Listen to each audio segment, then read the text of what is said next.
Hello बच्चों, आज मैं पढ़ाऊँगी एमए थर्ड सेमेस्टर की क्लास। और एमए थर्ड सेमेस्टर क्लास में आज हमारा टॉपिक है शोध परियोजना, जो कि पिछले वीडियो में हमने तुम लोगों को पहला चैप्टर के बारे में बताया था कि पहला चैप्टर हम किस तरह से लिखेंगे।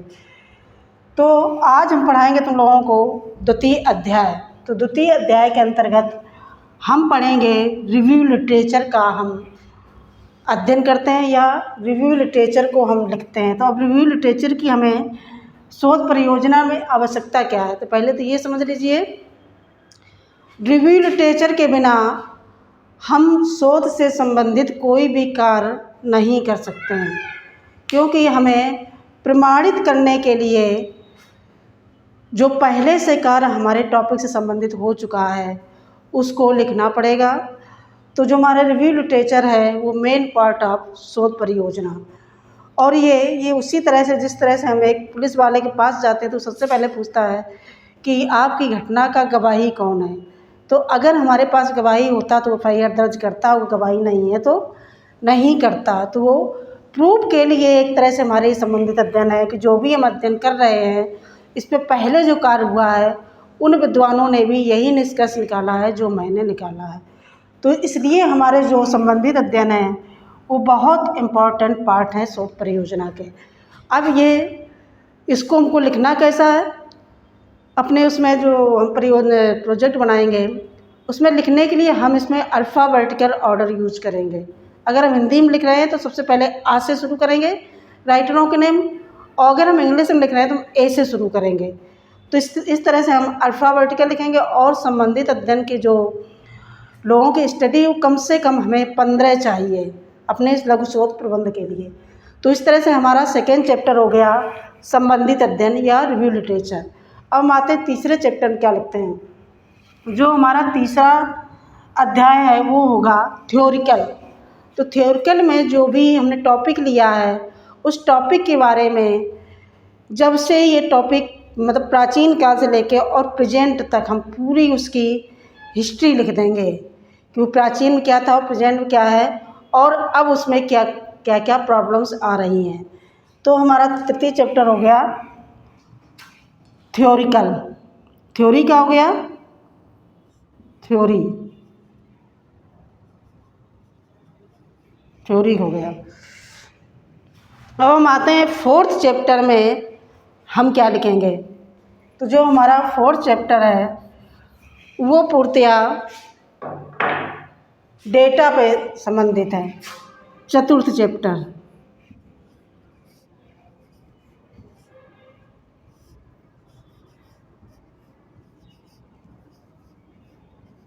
चतुर्थ अध्याय। तो चतुर्थ अध्याय में हमारी सबसे पहले जो हेडिंग होगी वो होगी शोध प्रारूप। क्या होगी,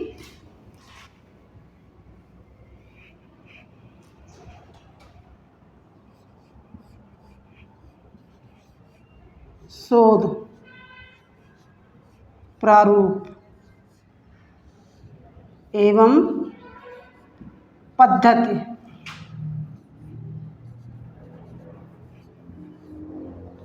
तो शोध प्रारूप एवं पद्धति। तो शोध प्रारूप का मतलब हो गया शोध की डिजाइन। जो हम लिखेंगे डिसर्टेशन, उसमें उसकी संरचना क्या होगी, उसकी डिजाइन क्या होगी, तो वो हमारा शोध प्रारूप हो जाएगा। और पद्धति का मतलब है कि हम इसमें मैथोलॉजी क्या अपनाएंगे, मतलब मेथड क्या अपनाएंगे, किस पद्धति के थ्रू हम अपना रिसर्च प्रोजेक्ट करेंगे, हम उसमें कौन सी पद्धति के द्वारा हम अपना डेटा कलेक्शन करेंगे। तो मान लिया हमने जो डेटा कलेक्शन की विधि है वो हमने ले ली साक्षात्कार। क्या ली, साक्षात्कार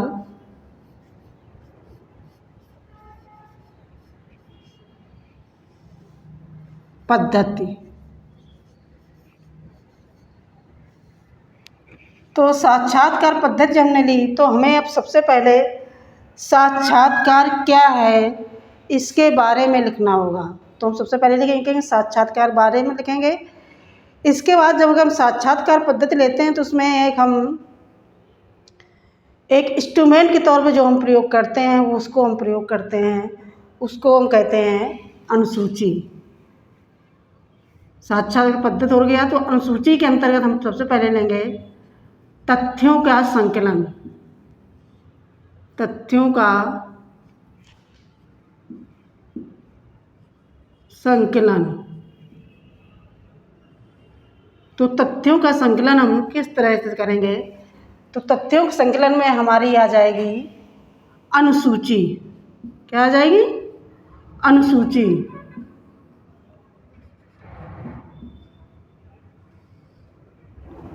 अब अनुसूची होती क्या है? अनुसूची जो हमारी है वो प्रश्नों की एक सूची होती है। क्या होती है? शोध से संबंधित, शोध से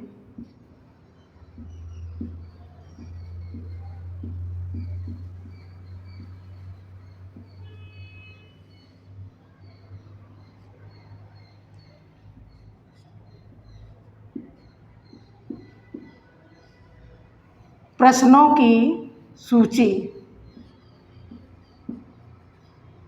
प्रश्नों की सूची।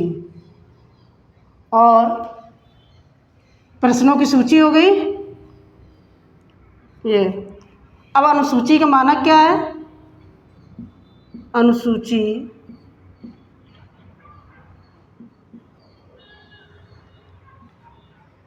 का मानक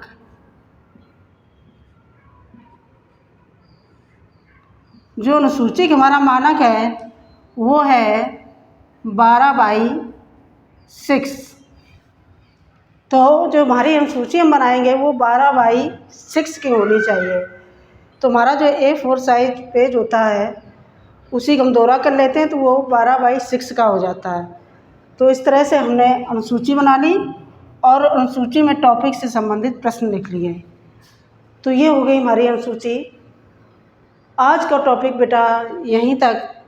आगे हम नेक्स्ट वीडियो में हम 5वां और 6वें चैप्टर के बारे में बताएंगे। थैंक यू बच्चों।